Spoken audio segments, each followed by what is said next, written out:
할렐루야. 복된 주일 아침 예배 드리기 위해 YCBS에 접속하신 모든 성도분들, 또 우리 모든 신우 용사들을 주님의 이름으로 환영합니다.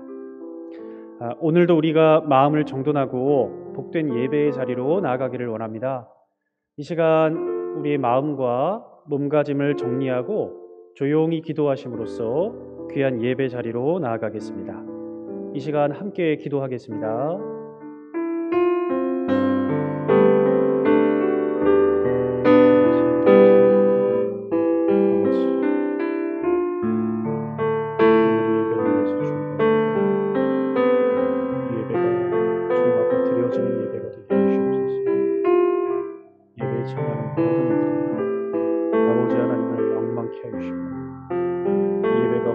심령을 적시게 하시고 이 예배가 우리의 들뜬 마음을 가라앉게 하시옵소서. 주님을 소망케 하시고 우리의 모든 죄와 허물을 주님 앞에 드리고 새롭게 되어지고 새 힘을 얻으며 독수리 날개침같이 올라가는 그런 영적인 구원과 회복을 있게 하시옵소서.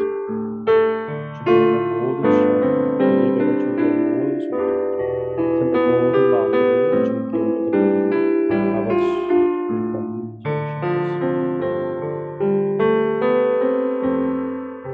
거룩하신 하나님 아버지, 감사합니다.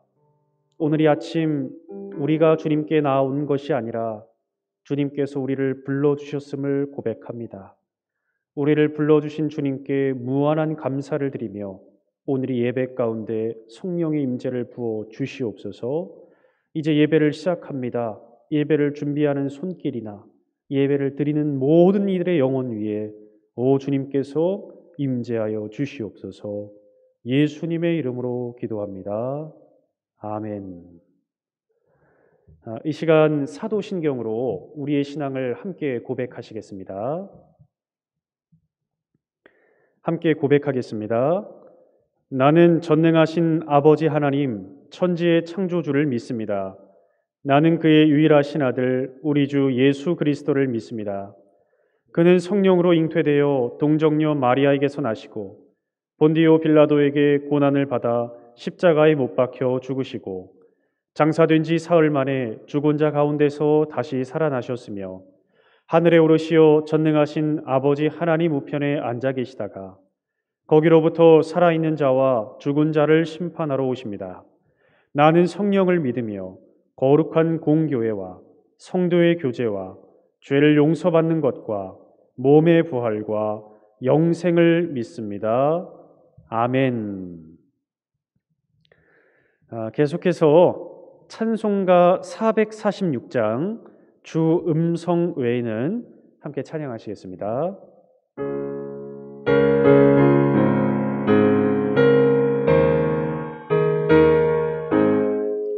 주 음성 외에는 참 기쁨 없도다. 날 사랑하신 주 늘 계시옵소서. 기쁘고 기쁘도다. 항상 기쁘도다. 나 주께 왔사오니 복 주옵소서. 나 주께 왔으니 복 주시옵소서. 주 함께 계시면 큰 시험이 기네. 기쁘고 기쁘도다. 항상 기쁘도다. 나 주께 왔사오니 복 주옵소서. 주 떠나가시면 내 생명 헛되네. 기쁘나 슬플 때 늘 계시옵소서. 기쁘고 기쁘도다. 항상 기쁘도다. 나 주께 왔사오니 복 주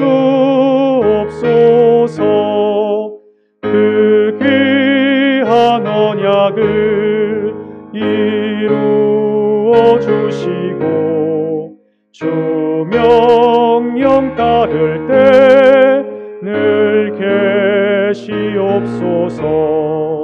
기쁘고 기쁘도다 항상 기쁘도다 나 주께 왔사오니 복 주옵소서. 아멘.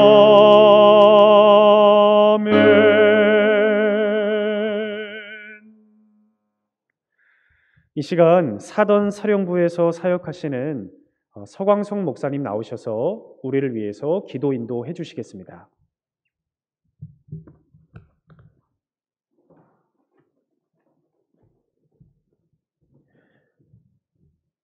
기도하겠습니다. 참 은혜가 충만하신 아버지 하나님, 감사 또 감사합니다. 주님 주신 은혜에 따라 예배의 자리를 허락하여 주시고 예배의 환경을 허락하여 주시고 예배할 마음 주셨사오니 이 시간 간절한 마음으로 사모하는 마음으로 예배합니다. 아버지 하나님, 그러나 주님 앞에 먼저 바라고 원하옵는 것은 우리들의 부족함과 우리들의 연약함을 하나님께서 헤아려 주시고 더 놀라운 은혜와 귀하신 사랑으로 덮어 주시기를 소망합니다. 아버지 하나님, 우리가 죄 가운데 살았고 험한 세상 가운데에서 구별되지 못한 채 세상의 가치를 따르며 세상 사람들과 동일한 모습으로 살아온 것을 먼저 고백하오니 하나님, 우리를 불쌍히 여겨주시고 긍휼히 여겨주시사 주님 은혜로 덮으시고 아버지 하나님 백성, 아버지 하나님의 자녀다운 삶을 살아갈 수 있도록 인도하여 주시옵소서. 예수님께서 흘리신 그 보혈의 공로로 우리들을 깨끗게 하시고 아버지 하나님 앞에서 온전하고도 합당한 삶을 살아가기에 모자람이 없도록 하나님께서 강하신 두 팔로 우리를 붙들어 주시옵소서. 이 시간 간절히 또한 바라옵고 원하옵는 것은 주님께서 우리들로 섬기게 하신 우리 부대 22사단을 하나님께서 평안케 하여 주시옵소서. 주신 사명 따라 부대를 위하여 기도합니다. 아버지 하나님, 우리를 통하여 은혜를 흘려주시고 우리를 통하여 우리들의 기도를 통하여 22사단이 주님 안에서 안전하고도 평안한 부대가 되게 하여 주시옵소서. 우리가 감당해야 할 모든 임무와 사명을 넉넉히 감당할 수 있도록 지혜와 능력을 덧입혀 주시고 지치지 아니하도록 날마다 새 힘을 더하여 주시기를 간절히 빌고 소망하옵나이다. 그러나 주님, 우리들도 많이 지치고 힘겨워하고 있음을 고백합니다. 특별히 여러 가지 업무들과 또 임무들로 괴로워하고 힘겨워하는 영혼들 있습니다. 또 사람 때문에 너무나도 어려워하는 마음들도 있습니다. 하나님, 그 모든 것들을 주님께서 헤아리시고 지친 마음을 위로하여 주시옵소서. 주님 안에서 온전히 위로를 누리고 하나님께서 베풀어 주신 은혜와 사랑으로 이 시간 다시 한번 평안한 마음을 누릴 수 있도록 하나님이여 돌보아 주시옵소서. 우리 귀한 장병들 안전하게 지켜주시고 다치거나 상하지 아니하도록 돌보시며 주님, 정말로 많은 이들에게 인정받는 우리 귀한 장병들, 주님의 자녀들 다 되게 하여 주시옵소서. 코로나로 인하여서, 감염병으로 인하여서 우리가 함께 모여 예배하지 못한 지 너무 오래되어 갑니다. 하나님의 우리들 마음 가운데 예배를 사모하는 마음이 꺼지지 아니하게 하시되 속히 주님께서 예배의 자리를 회복시켜 주시고 예배의 문을 열어주셔서 우리가 마음껏 찬양하고 기도하며 또 함께 모여 교제하며 주님의 따뜻한 사랑을 나누며 이 땅 위에서 하나님의 나라를 경험할 수 있는 은혜의 때를 하나님께서 허락하여 주시옵소서. 예배를 향한 사모하는 마음이 꺼져가지 아니하도록 하나님께서 날마다 우리들에게 사모함과 열정을 더하여 주시옵소서. 특별히 우리 22사단을 마음에 품어 기도하고 계시는 많은 우리 민간 목사님들, 그 섬기던 사역자리를 마음에 품어 기도하실 때에 응답하여 주시고 우리 목사님들의 동역이 다시 한번 불듯 일어날 수 있는 아버지 하나님 은혜의 때를 회복시켜 주시옵소서. 이제 아버지 하나님 말씀 전하여 주실 박근임 목사님에게도 하나님 기름 부어 주시고 그 입술을 통하여 선포되어지는 말씀이 오늘 우리들에게 생명이 되게 하여 주시옵소서. 이 시간 참된 예배를 통하여 주님을 만나기를 소망합니다. 홀로 영광 받으시고 주인 되어 주시옵소서. 모든 것 주님께 맡겨드리오며 예수님의 이름으로 간절히 기도하옵나이다. 아멘.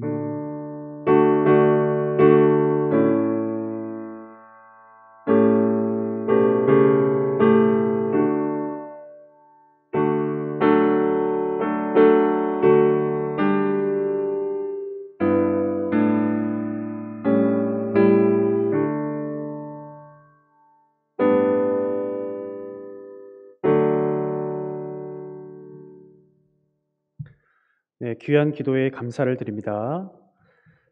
이제 이 시간은 오늘 우리에게 주시는 하나님의 말씀을 함께 찾고 읽는 시간입니다.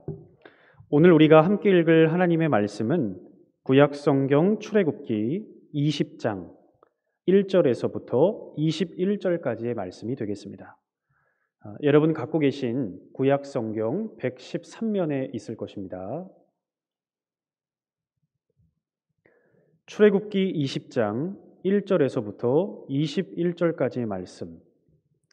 특별히 오늘은 이 말씀의 범위가 좀 많으므로 집중력을 잃지 않고 하나님의 말씀을 읽겠습니다. 하나님이 이 모든 말씀으로 말씀하여 이르시되 나는 너를 애굽 땅 종되었던 집에서 인도하여 낸 내 하나님 여호와이니라. 너는 나 외에는 다른 신들을 내게 두지 말라. 너를 위하여 새긴 우상을 만들지 말고 또 위로 하늘에 있는 것이나 아래로 땅에 있는 것이나 땅 아래 물속에 있는 것에 어떤 형상도 만들지 말며 그것들에게 절하지 말며 그것들을 섬기지 말라. 나 내 하나님 여호와는 질투하는 하나님인즉 나를 미워하는 자의 죄를 갚되 아버지로부터 아들에게로 3, 4대까지 이르게 하거니와 나를 사랑하고 내 계명을 지키는 자에게는 1000대까지 은혜를 베푸느니라. 나는 내 하나님 여호와의 이름을 망령되게 부르지 말라. 여호와는 그의 이름을 망령되게 부르는 자를 죄 없다 하지 아니하리라. 안식일을 기억하여 거룩하게 지키라. 엿새 동안은 힘써 내 모든 일을 행할 것이나 일곱째 날은 내 하나님 여호와의 안식일인즉 너나 내 아들이나 내 딸이나 내 남종이나 내 여종이나 내 가축이나 내 문 안에 머무는 개라도 아무 일도 하지 말라. 이는 엿새 동안에 나 여호와가 하늘과 땅과 바다와 그 가운데 모든 것을 만들고 일곱째 날에 쉬었습니다. 그러므로 나 여호와가 안식일을 복되게 하여 그날을 거룩하게 하였느니라. 내 부모를 공경하라. 그리하면 내 하나님 여호와가 내게 준 땅에서 내 생명이 길리라. 살인하지 말라. 간음하지 말라. 도둑질하지 말라. 내 이웃에 대하여 거짓 증거하지 말라. 내 이웃의 집을 탐내지 말라. 내 이웃의 아내나 그의 남종이나 그의 여종이나 그의 소나 그의 나귀나 무릇 내 이웃의 소유를 탐내지 말라. 뭇 백성이 우레와 번개와 나팔 소리와 산의 연기를 본지라. 그들이 볼 때에 떨며 멀리 서서 모세에게 이르되 당신이 우리에게 말씀하소서 우리가 들으리이다. 하나님이 우리에게 말씀하시지 말게 하소서 우리가 죽을까 하나이다. 모세가 백성에게 이르되 두려워하지 말라. 하나님이 임하심은 너희를 시험하고 너희로 경외하여 범죄하지 않게 하려 하심이니라. 백성은 멀리 서 있고 모세는 하나님이 계신 흑암으로 가까이 가니라. 아멘. 오늘은 55여단에서 민간 송직자로 사역하고 계시는 박근일 목사님께서 하나님이 말씀하여 이르시되라는 제목으로 하나님의 말씀을 전해 주시겠습니다. 모두 귀한 은혜 있으시기를 간절히 바라겠습니다. 영상을 전환해서 하나님 말씀을 듣겠습니다. 할렐루야.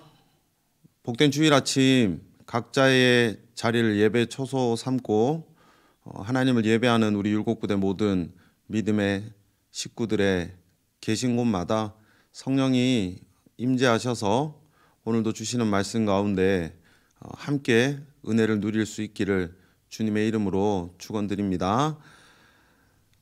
한국 갤럽에서 최근 설문조사를 실시했습니다. 성인 1,500에서 2,000명 대상으로 설문을 실시했는데 기독교의 비중이 17%로 제2위 종교였습니다.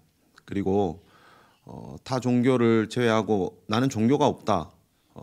그런 사람들이 무려 60%를 차지했습니다. 무종교인들 가운데서 기독교에 대한 호감도는 불과 6%에 불과했죠.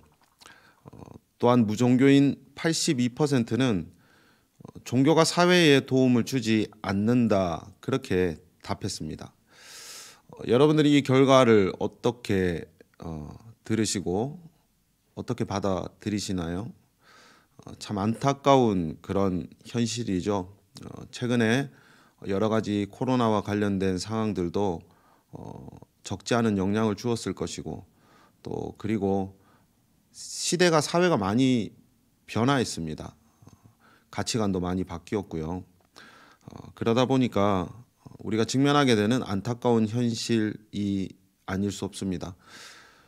그렇지만 이런 상황이라고 할지라도 우리가 하나님의 자녀가 됨은 우리가 포기할 수도 없고 그리고 포기될 수도 없는 하나님의 절대적이고 주권적인 부르심인 동시에 바로 우리들의 특권이고 생명입니다.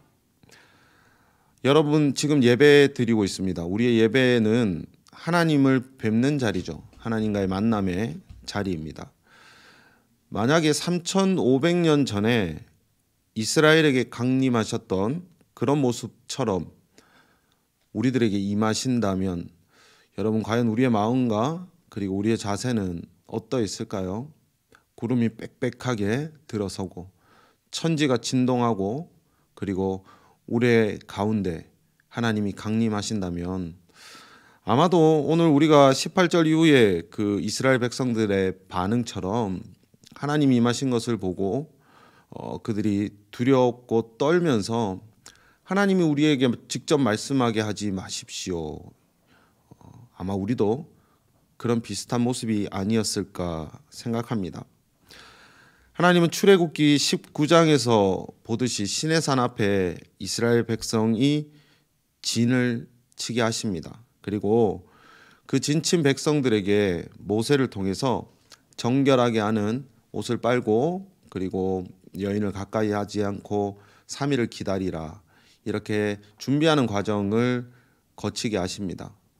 뿐만 아니라 하나님은 철저하게 하나님의 산에 모세를 제외한 나머지 백성들이나 제사장들 또한 그 산에 접근할 수 없도록 금지시키시죠. 왜 그러셨을까요? 하나님 참 좋은 분이시고 사랑이 많으신 분인데 그건 우리가 죽지 않도록 하나님께서 우리의 생명을 보호하시기 위한 조치였습니다.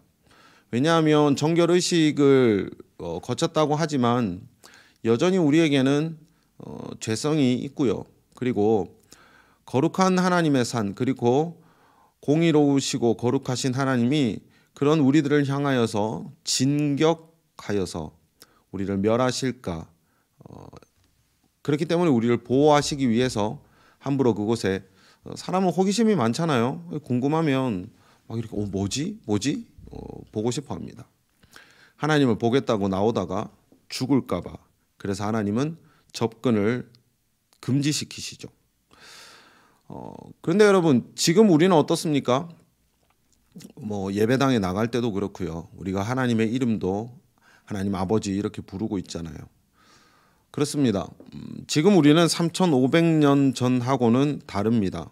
우리가 그렇게 하나님 앞에 하나님의 이름을 부르며 나아갈 수 있는 것은 다름 아니라 예수님이 그런 우리의 모든 죄를 대속하셨기 때문에 가능한 일입니다. 예수님이 십자가에 달려 죽으실 때 성소의 휘장이 찢어졌습니다. 그렇기 때문에 하나님 앞에 우리는 설 수도 없으며 3500년 전 모세도 하나님의 얼굴을 구하였지만 하나님이 손으로 가려서 그를 보호하셨습니다. 하지만 이제 우리는 우리를 대속하신 예수 그리스도의 그 은혜를 힘입어 하나님 앞에 담대히 나아갈 수 있는 담력을 얻은 것이죠. 그래서 우리가 그냥 단순히 종교 행사 참석 정도가 아니라 이 예배의 자리, 하나님 앞에 나아갈 수 있는 것은 철저하게 예수님의 공로 때문에 그렇습니다. 그래서 3500년 전에 이스라엘 백성은 두려워서 천지를 진동하며 임하신 하나님 앞에 나아가는 것조차 두려웠고 실제로 그들이 나아갔다면 죽임 당했을지도 모르죠. 그래서 대제사장들도 1년에 한 번씩 지성소에 하나님을 뵙기 위해 들어갈 때도 허리에 띠를 띠고 들어갔다고 합니다. 왜냐하면 나와야 될 때가 되어서 나오지 않으면 죽었을 수도 있기 때문에 밖으로 끌어내기 위해서죠. 들어갈 수가 없습니다. 그런데 예수님이 십자가에서 그 성소의 휘장을 찢으셨기 때문에 우리는 감히 하나님 앞에 나아갈 수 있는 담력을 얻은 것이죠. 그래서 우리가 예배 드린다는 것, 그리고 하나님 앞에 나와서 하나님의 이름을 부르고 하나님의 이름을 높이고 찬양하고 한다는 것은 하나님의 백성들만이 누릴 수 있는 특별한 권세입니다. 권리이고요. 근데 우린 그렇게 인식하지 못할 때가 참 많이 있죠. 또 예배 가야 돼? 뭐 이런 것들. 하나님께서는 무려 430년 4대에 걸친 애굽에서 종살이하던 이스라엘을 하나님의 권능으로 홍해를 가르시고 바로의 모든 추격을 다 멸하시고 구원해 내셨습니다. 유월절에 그 은혜를 통해서요. 이제 출애굽한 이스라엘 백성을 하나님께서는 430년 전에 이미 약속하셨던 약속의 땅, 가나안 땅으로 인도하고 계십니다.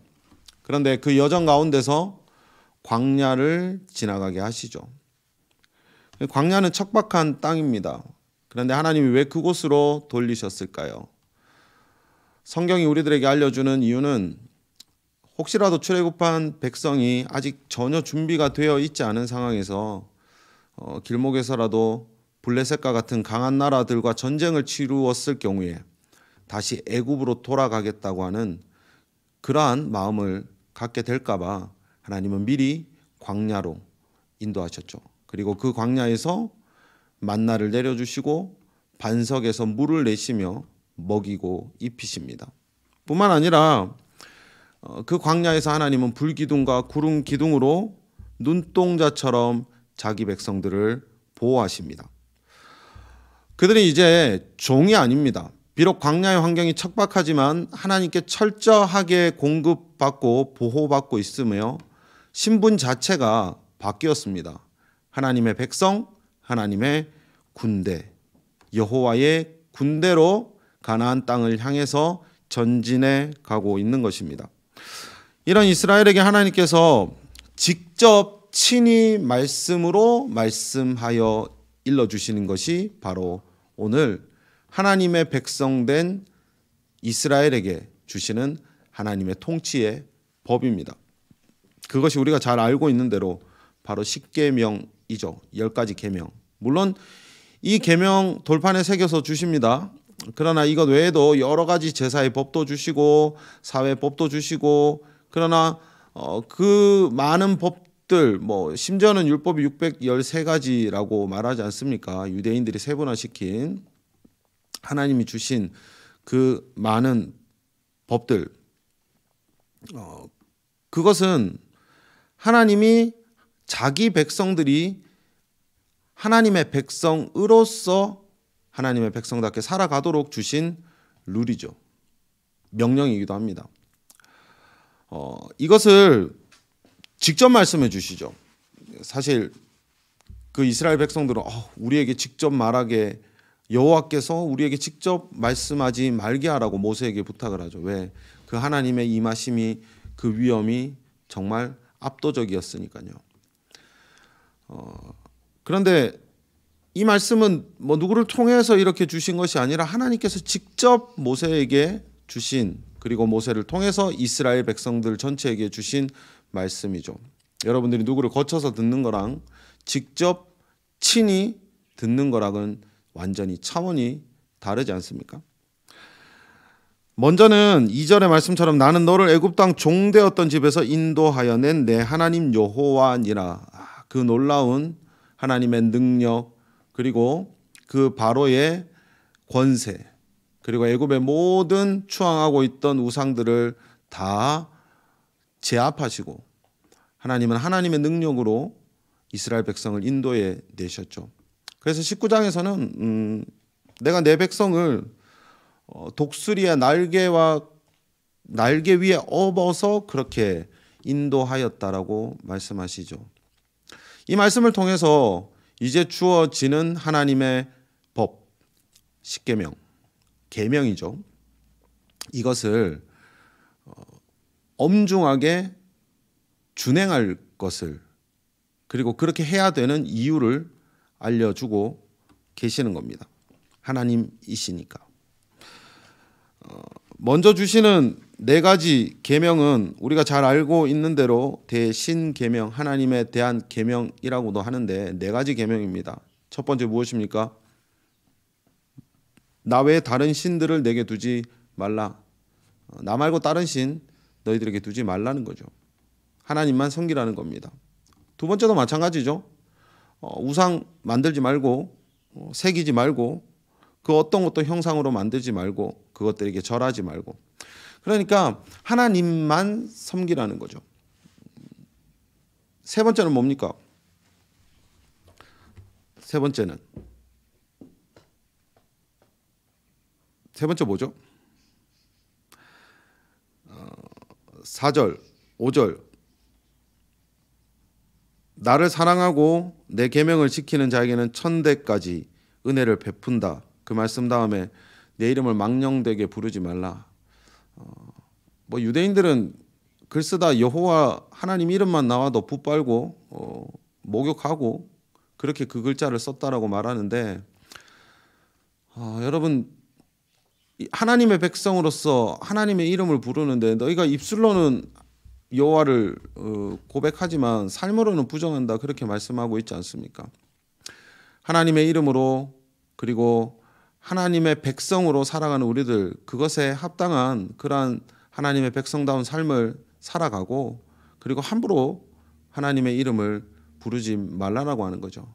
허탄하게, 헛되이 부르지 말라라는 겁니다. 그리고 나아가서 안식일을 지키는 것.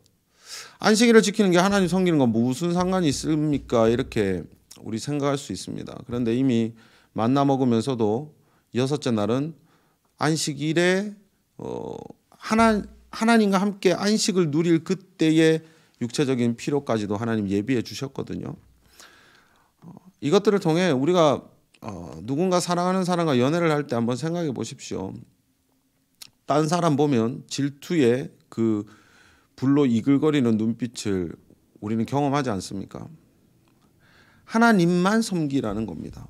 이 4가지 계명 속에 담겨져 있는 것은. 그리고 안식일을 지킨다는 것도 우리가 6일 동안, 엿새 동안 이 땅에서 삶을 영위해 갑니다. 그러나 특별히 안식일은, 그 날은 하나님께만 집중하는 거죠.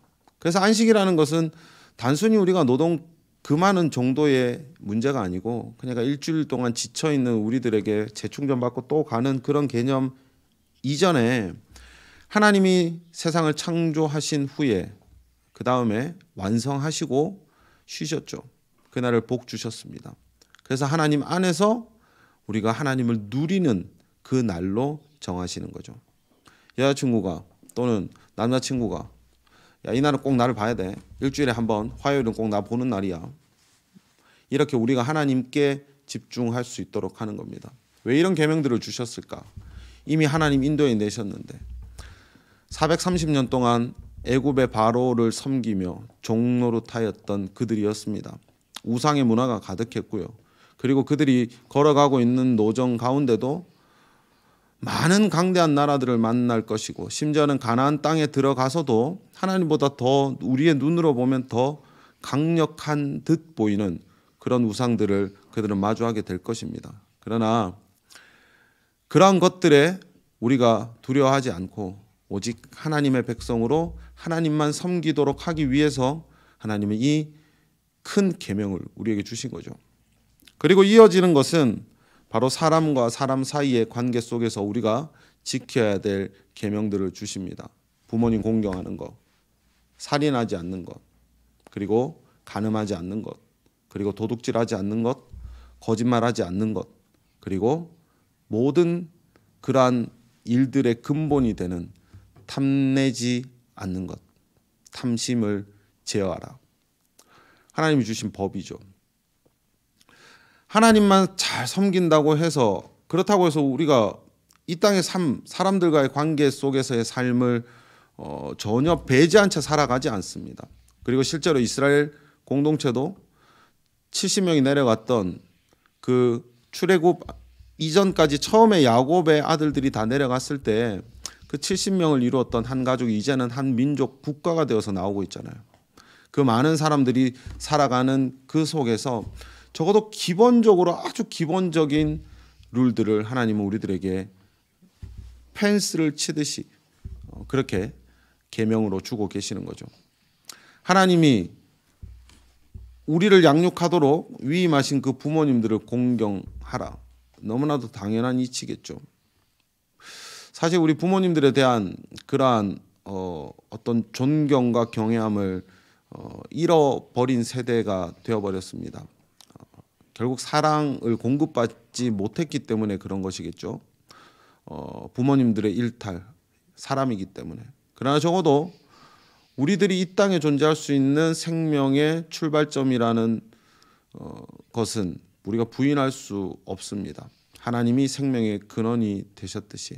그래서 흔히들 부모님은 이 땅에 하나님의 대리자다. 우리가 성숙해서 한 인격으로서 하나님을 섬길 수 있을 때까지 양육을 위임받은 대리자다. 이런 표현을 쓰기도 하죠. 생명의 하나님, 창조하신 사람을 우리가 해할 수 있겠습니까? 너무나도 기본적인 거죠. 요즘 우리 주변에 들려오는 많은 생명을 경시하는 그러한 사상들, 결국 하나님이 하나님의 백성들에게 주신 그 계명과는 상반되고 있습니다. 뭐 여러 가지 이유로 생명을 해하는 일들이 심심찮게 일어나고 있잖아요. 내 생명, 타인의 생명. 간음하지 말라. 창조의 가장 기본적인 단위는 바로 가정이었죠. 사회를 구성하는 가장 기본적인 가정을 정결하게 그리고 그것을 건강하게 유지시키기 위한 가장 기본적인 계명이죠. 그래서 우리가 결혼이라는 합법적인 그러한 울타리 안에서 하나님이 주신 생육하고 번성할 수 있도록 우리에게 허락하신 그것을 누리는 것은 이 계명 속에서도 그 뜻이 충분히 담겨져 있고 그 법 밖에서 일어나는 모든 것들은 간음이다라고 합니다. 하지 말라는 거죠. 우리 주변을 한번 돌아보십시오. 이러한 문제 연관이 되면 가정이 깨어지고 그리고 사회에서 엄청난 많은 문제들을 직면하는 것을 우리는 쉽게 봅니다. 도둑질하지 말라. 내 거 아닌데 훔쳐오지 말라는 겁니다. 근데 우리 주변에 보면 우리가 훔치는 경우들이 참 많습니다. 지적인 재산 그리고 물질적인 것들. 이게 누가 가르쳐주지 않아도요. 보지 않으면 은근슬쩍 이렇게 에이 뭐 이쯤이야 이렇게 훔치는 경우들이 빈번합니다. 컨닝도 하고요. 나보다 더 좋은 것을 가지고 있으면 어떻습니까? 에이 우리는 안 합니다. 우리가 부대 안에서나 뭐 이렇게 보면 뭔가 물건이 없어지면 분명히 둔 사람은 있는데 가져간 사람은 없습니다. 그걸 우리 훔쳤다고 생각하지 않을 수 있습니다. 하지만 내 것이 아닌 것을 가지고 오는 것은 훔치는 겁니다. 그다음 거짓 증거하지 말라고 말씀하시죠. 거짓말. 마귀는 거짓의 압이라 그렇게 말씀했습니다. 이제 하나님의 백성이 된 우리가 어떻게 거짓 증언할 수 있겠습니까? 하나님은 진실하신 분이신데요. 그리고 처음부터 에덴에서의 타락의 원인도 결국 마귀의 사단의 속임에 우리가 속아 넘어가잖아요. 하나님처럼 될 것이다. 그러나 그렇습니까? 그렇지 않았습니다. 오히려 우리들에게 죽음과 고통만 찾아왔을 뿐이지 않습니까? 우리 주변에 보면 심심찮게 그냥 아무렇지도 않게 거짓말, 거짓 행동들을 일삼는 경우들이 있습니다. 에이, 조용한 게 좋은 거야. 과연 그럴까요? 우리들에게 거짓 증언하지 말라 말씀하고 계시잖아요. 그리고 마지막으로 주시는 것이 바로 탐내지 말라. 이웃의 소유. 그때 당시에는 여인도 소유였죠. 소와 나귀도 마찬가지고. 요즘 이렇게 얘기하면 여권 신장된 그 요즘의 시대상과는 좀 안 어울릴 수 있습니다. 그러나 여기서 탐내지 마라. 내 아내가 아닌 남의 아내를 탐낸다거나 그리고 내 이웃의 것을 탐내지 마라. 근데 여러분 이 마지막 10번째 우리에게 주신 계명은 사실 우리가 하나님의 말씀에 하나님만 섬기지 못하는 것들 그리고 부모를 공경하지 않는 그다음 도둑질하고 살인하고 간음하고 하는 것들 전부 다 그 근본에 자리 잡고 있는 하나의 우상 숭배와 같습니다. 그래서 탐심은 우상 숭배다라고 성경은 또 말하고 있죠. 탐내는 겁니다. 먹음직도 하고 보암직도 하고. 근데 먹으면 안 되잖아요. 선악과 먹지 말라고 하는데. 그렇죠? 사실 이 10가지 계명들 우리가 다 지키지 못하는 것도 결국 우리 안에 있는 탐심, 더 많은 것, 탐내는 것이 깊은 곳에 자리 잡고 있고요. 이것은 타락한 인류가 가지고 있는 죄성이죠. 물질과 결합해서 더 많은 물질들, 그리고 그 물질 자체가 우상이 되고, 그리고 더 많은 것을 가지기 위해서 고대에서도 풍요와 다산, 많이 갖고 싶은 거죠. 근데 그리스도인들은 어떻습니까? 하나님의 백성들은 하나님이 공급해 주시는 만큼 누리면 그것이 가장 큰 복이죠. 근데 문제는 더 많은 것을 가지려고 하고 이러한 탐욕, 그것은 결국 오늘날 우리 안에도 깊숙하게 침투해 들어와 있습니다. 하나님은 이러한 계명들을 우리에게 주시면서 하나님의 백성으로서 하나님만 섬길 수 있는 가장 근본적인 베이스를 구축해주고 계시는 겁니다. 자기 백성들을 자기가 아닌 다른 것, 우상이라든지 그리고 관계 속에서 여러 가지 정말 고통과 죄의 산물들을 생성해내지 않도록 우리들을 보호하고 계시는 거죠. 울타리입니다. 펜스입니다. 안전망이죠. 근데 문제는 이 법 자체가 무리가 있거나 아니면 틀렸다라거나 진리가 아니어서가 아니라 우리가 그것을 지키지 못하는데 문제가 있는 겁니다.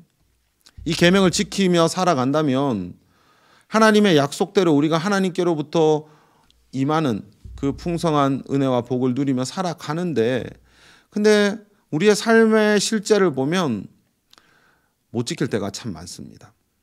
그러니까 고통이 우리들에게 어느덧 찾아와 있죠. 하나님은 오늘 주셨던 말씀 속에 이거 안 지키면 사형에 처하라고 규정들을 세분화해서 그렇게 명령하십니다. 부모를 거역하면 성문 앞에 와서 쳐서 죽여라. 오, 하나님 이런 분이셨나? 간음하면 돌로 쳐 죽여라. 문제는 나중에 가면 이걸 악용해서 자기의 또 다른 탐욕을 채우는데 문제가 발생하게 되거든요. 어쨌든 하나님은 안 지키면 죽이라고 얘기합니다. 동해보상법 아시죠? 눈에는 눈, 이에는 이. 근데 여러분 왜 이렇게까지 엄중하게 말씀하셨을까요? 그만큼 이것을 지키기를 절실하게 명령하고 계시는 거죠. 이것은 마치 이 산에 절대 올라오지 마. 오면 죽는다. 라고 하셨던 그런 마음과 똑같은 겁니다. 우리들을 죄에서 허우덕거리면서 그렇게 살아가도록 하시지 않도록 하기 위한 하나님의 명령이고 계명입니다. 근데 여러분 인간이 어떠냐면 이 시대에도 이 말씀을 받을 때조차도 이스라엘 백성들은 아론에게 막 설득해서 금송아지를 만들죠. 이게 우리 안에 깊숙하게 내재되어 있는 죄성이 여과없이 드러나는 겁니다. 뿐만 아니죠. 민수기에서 바알보올 사건 우리 너무나 잘 알고 있습니다. 이방의 여인들과 음행하며 이방의 제의에 참여하기도 하고요. 근데 이런 역사들이 계속 반복되잖아요.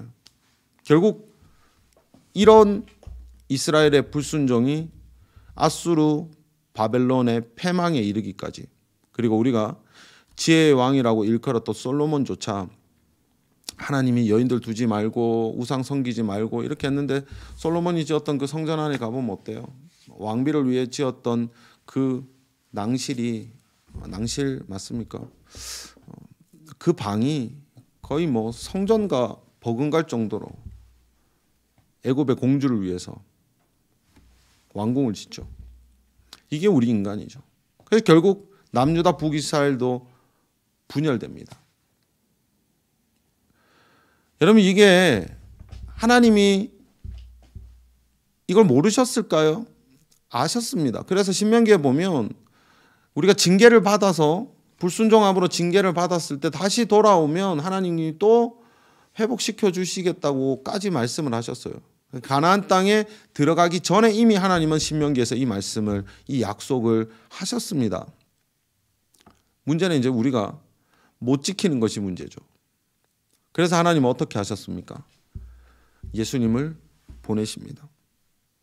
예수님을 보내셔서 우리가 지키지 못한 그 하나님의 율법과 하나님의 계명들, 그것들, 그 값을 주님이 죽음으로 대신 치르십니다. 뿐만 아니라 그 십자가를 통해서 하나님은 완전한 순종함을 통해서 우리가 이루지 못한 의를 이루시죠.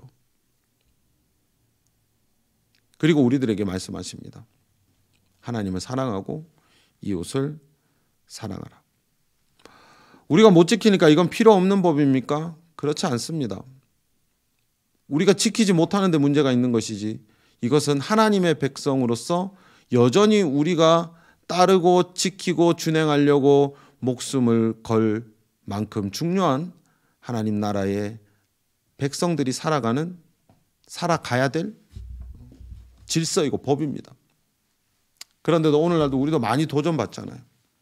말씀대로 살아내려고 하나님만 섬기라고 하는데 그게 잘 됩니까? 여러분, 우리의 마음속에도 어느덧 하나님도 물론 좋지만 하나님도 섬기지만 그게 문제인 거죠. 하나님만 섬기면 되는데, 그리고 하나님이 주신 법대로만 살면 되는데, 이 말을 오해해서 사회법은 우리가 준행할 필요가 없다, 그런 의미가 아닙니다. 우리의 신앙의 영역에 있어서 신앙인으로서 이 땅을 살아가면서 우리 앞에 놓여진 거대한 현실 앞에, 제가 이 말씀을 준비하다가 아이돌이라는 그 말의 어원이 우상화되어 이렇게 보이도록 만든 형상, 이런 표현이더라고요. 와, 정말 우리는 그 뜻조차도 제대로 이해하지 못한 채 막 쓰고 있었구나, 이런 생각을 하게 됩니다. 물질이 우리들의 삶에서 필요한 것은 부인할 수 없습니다. 하지만 그것에 우리가 매여 있다면 이미 그것은 우상이 되어버린 거죠.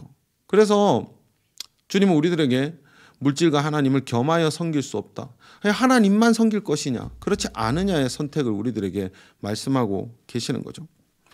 하나님은 실패할 것 아셨습니다. 그래도 법을 주셨죠. 그리고 그것을 지키라고 말씀하십니다. 생명 걸라고 말씀하세요. 지금도 여전히 유효합니다. 이것을 통해서 하나님께로부터 임하는 그 풍성한 은혜와 복을 충만하게 누리도록 하기를 원하시는 거죠. 그렇지만 그럼에도 불구하고 연약하여 실패하는 우리들, 또 그것을 위해서 예수님을, 하나뿐인 아들 예수님을 보내신 겁니다. 그분이 오셔서 이 모든 계명의 불순종함에 대한 대가를 생명, 목숨을 내어 주심으로 그 값을 치르십니다. 그리고 우리에게 생명을 누리게 하시죠. 그것이 십자가의 죽음이고, 이 죽음을 통한 완전한 순종이 우리가 하나님의 심판을 면하고 생명을 누릴 수 있는 유일한 길인 것입니다. 사랑하는 우리 믿음의 모든 율곡부대 성도 여러분, 이 십계명이란 것, 하나님이 우리를 위한 사랑의 법이죠. 사랑의 법. 근데 실패한 우리들을 위해서 예수님을 통해서 그 요구들을 다 성취하십니다.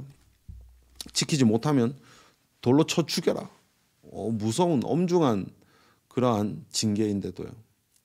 그 징계를 주님이 받으심으로 우리가 나음을 얻고, 그리고 우리가 살림과 회복을 누리고 있는 겁니다. 좀 전에도 말씀드렸지만 그 주님께서 이제 새 언약이 되신 주님께서 이제 우리들에게 말씀하시는 것에 귀 기울일 필요가 있습니다. 그것은 다름 아니라 우리의 마음과 뜻과 정성을 다해서 하나님을 사랑합니다. 하나님을 사랑하는데 하나님 말고 다른 신을 우리에게 둘 수 없지 않겠습니까? 그리고 우리가 하나님이 만드신 피조물, 그것도 아니고 사람이 만들어낸 우상 앞에 우리가 절할 수 없지 않겠습니까? 그리고 하나님만 섬겨야 될 우리가 이 땅의 물질이나 권력이나 아니면 힘이나 세력을 섬기며 사는 것은 더더욱 안 되겠죠. 그리고 우리가 하나님의 이름을 부르면서도 우리의 삶은 전혀 하나님과 상관없이 살아갈 수 없지 않겠습니까? 내가 사랑하는 하나님인데요. 뿐만 아니라 이웃을 내 몸과 같이 사랑해라. 내 몸과 같이 사랑한다는 것 얼마만큼일까? 주님이 우리들에게 주셨던 사랑만큼이겠죠. 그래서 우리가 주께 받은 은혜를 안다면 어찌 하나님이 만드신 하나님의 형상인 사람을 해할 수가 있을 것이며, 그리고 남의 하나님이 주신 우리에게 주신 그 분복을 넘어서서 남의 것을 빼앗고 남의 아내를 빼앗고 이런 일들은 하나님의 백성들이 하나님을 사랑하는 것도 아니고 주님을 사랑하는 것도 아닐 것입니다. 십계명은 여전히 우리들에게 유효한 법입니다. 이제 그 법을 주님은 사랑이라는 한 단어로 집약시키셨죠.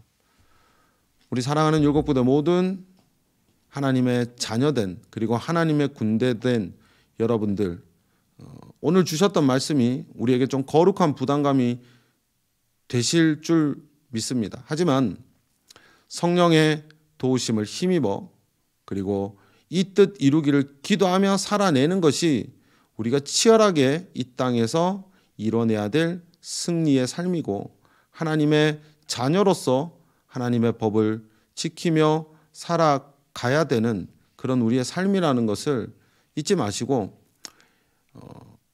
내일부터 또 우리의 삶의 일상에서, 아니 지금부터 우리의 삶의 일상에서 주님을 통해서 우리들에게 주신 하나님의 그 말씀, 너희가 나를 사랑하면 내 계명을 지킬지니, 그것은 바로 이웃을 향한 사랑이고 그 전에 하나님을 향한 사랑입니다.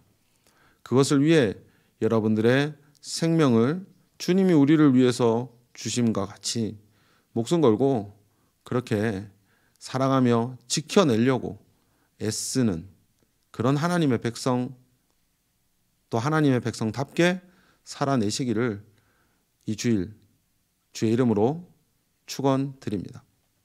기도하겠습니다. 하나님 감사합니다.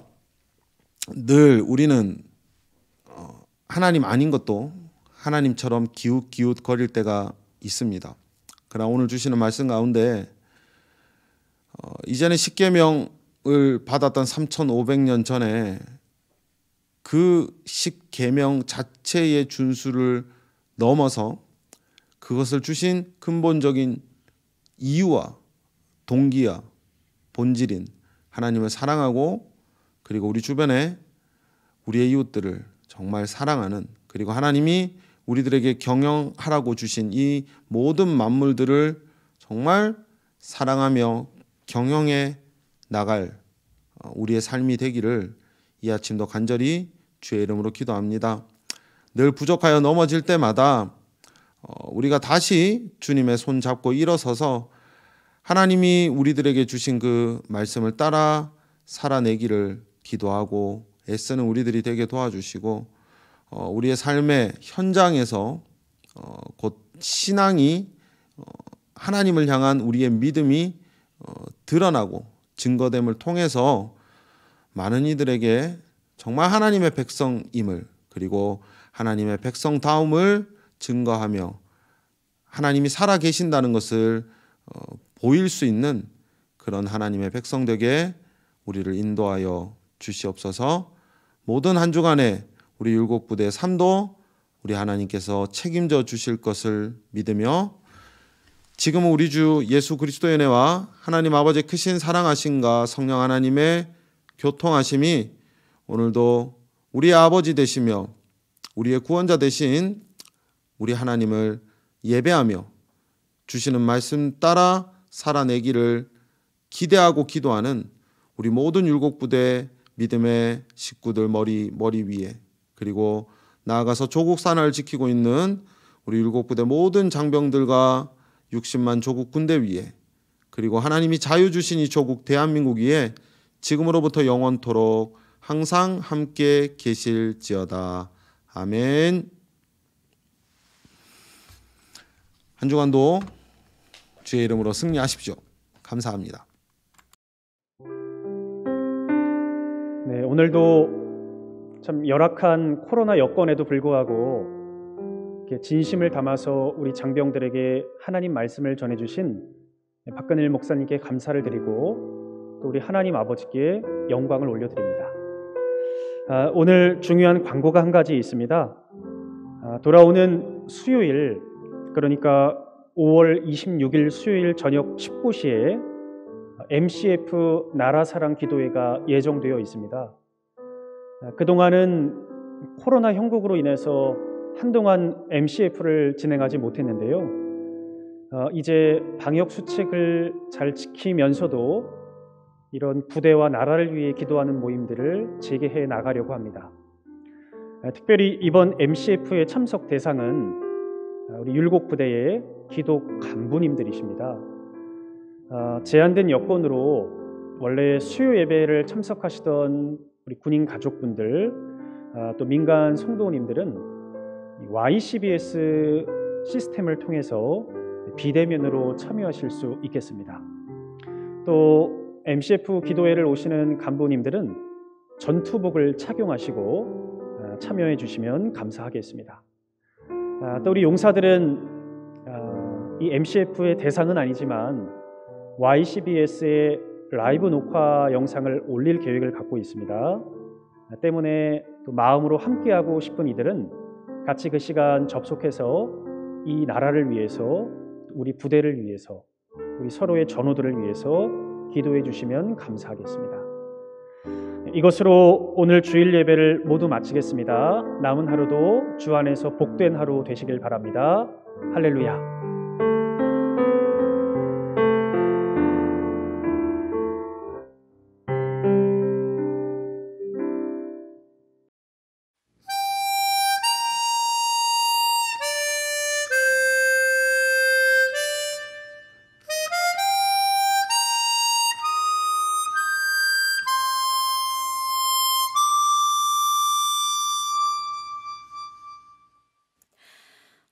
화려하지 않아도 정결하게 사는 삶 가진 것이 적어도 감사하며 사는 삶, 내게 주신 작은 힘 나눠주며 사는 삶, 이것이 나의 삶의 행복이라오.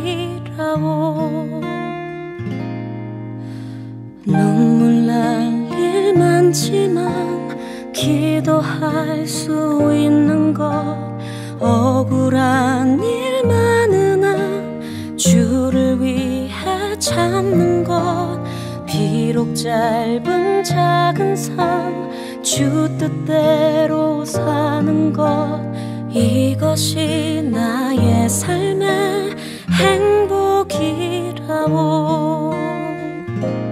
이것이 행복이라오. 세상은 알 수 없는 하나님 선물, 이것이 행복이라오.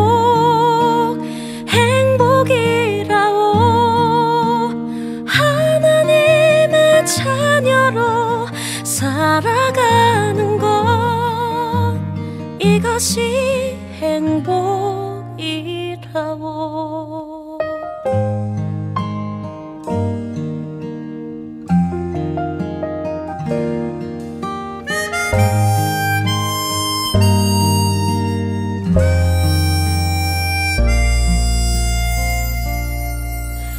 눈물 날 일 많지만 기도할 수 있는 것, 억울한 일 많으나 주를 위해 참는 것, 비록 짧은 작은 삶 주 뜻대로 사는 것, 이것이 나의 삶의 행복이라오. 이것이